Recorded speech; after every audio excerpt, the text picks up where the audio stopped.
ఇప్పుడు మనం వెళ్ళబోయే గుడి చాలా ఫేమస్ అయిండదండి. ఈ గుడి మా ఊరి నుంచి 1 కిలోమీటర్ దూరంలో మాత్రమే ఉంది.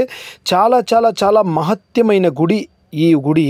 మన కాశీ విశ్వనాథ స్వామి దేవస్థానం ఎంత పవర్ఫుల్లో అంత పవర్ఫుల్ అయినటువంటి ఈ గుడికి మిమ్మల్ని ఇప్పుడు పిలుచుకొని పోతున్నాను. ఆ గుడిలో వెళ్ళిన తర్వాత మీరు ఒక్కసారి ప్రార్థించుకోండి మనసు నిండా.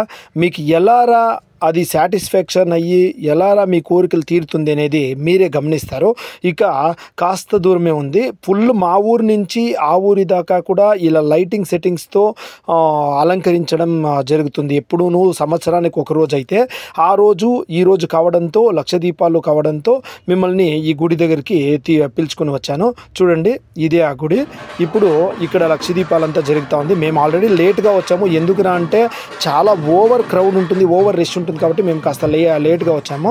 వీడియో తీయడానికి కూడా కాస్త ఆస్కారంగా ఉంటుందని చెప్పేసి అదే గర్భగుడిలో ఉన్న శివుడు. ఇప్పుడు మీకు శివలింగ దర్శనం చేపిస్తాను.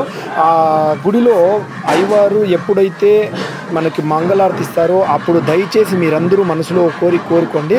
తర్వాత మీరు మీ కోరిక నెరవేరిన తర్వాత జై ఓం నమ శివాయ, హరిహర మహాదేవ శంభో శంకర, ఓం నమ శివాయ అని చెప్పేసి కామెంట్ రూపంలో తెలియజేయండి. దయచేసి మీ కోరికలు ఏమైనా ఉంటే ఇప్పుడు మొరపెట్టుకోండా. 100% ఈ శివదేవుని ఆజ్ఞతో మీ కోరికలు నెరవేరుస్తుంది అని చెప్పేసి మనస్ఫూర్తిగా కోరుకుంటున్నాను. ఓం నమ శివాయ.